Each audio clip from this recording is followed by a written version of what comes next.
Le logo le plus vu dans le métro parisien n'est plus celui de la RATP. C'est celui de Via Aéro. Cette phrase, c'est le titre d'un article de Loïc Prigent. Loïc Prigent, juste pour info au cas où, c'est l'un des plus grands journalistes de mode de notre époque. C'était le titre d'un article dans Libération dans les années 90. Si vous ne connaissez pas Via Aéro, c'est que vous ne deviez pas être ado dans les années 90. Via Aéro, c'est une marque de sacs et accessoires iconique pour tous les ados des années 90. C'est des modèles emblématiques qui ont marqué absolument toute une génération. Mais Via Aéro, pour nous, pour moi, c'est surtout l'histoire de son fondateur, mon oncle, Martial, qui est passé de pilote d'hélicoptère militaire à reconverti dans la mode, à vouloir bouger les choses. Sauf que, dans les années 2000, la marque a doucement disparu, notamment à cause de la fast fashion et du nombre incalculable de copies qu'on pouvait trouver sur le marché. Nous, on est Dominique Spécial et Marion Xéry, et ce qui est sûr, c'est que l'amour de la mode, on l'a. Ça fait 5 ans qu'on bosse dans le domaine, on s'est même rencontrés comme ça, mais on a aussi découvert tous les dessous derrière.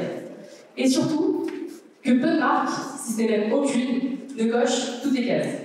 Bon, je vous apprends rien, on en entend parler tous les jours. La mode, c'est l'une des industries les plus polluantes. Pour info quand même, c'est la 3e industrie la plus consommatrice d'eau dans le monde.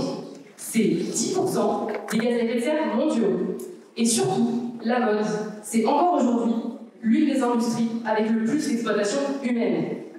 Donc, non, on ne peut pas faire de choix entre le style, l'éthique et l'environnement.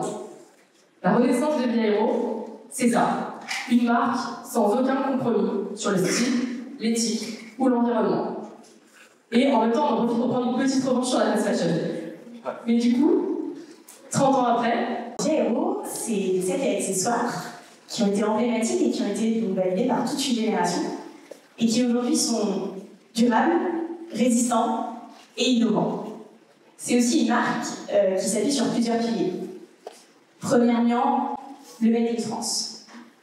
Pour nous, le Made in France, c'est bien plus qu'une tendance, c'est un impact qui est concret sur l'économie, sur l'environnement et sur l'humain.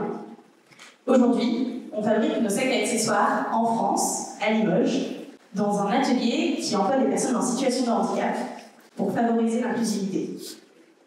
Si demain, on arrive à relocaliser 25% de la production textile mondiale en France, c'est 35 millions de tonnes de CO2 en moins dans l'atmosphère. Plus concrètement, c'est l'empreinte carbone de Paris pendant 2 mois. Deuxièmement, c'est le raisin. Oui, vous avez bien entendu, on fait des sacs et accessoires en marc de raisin.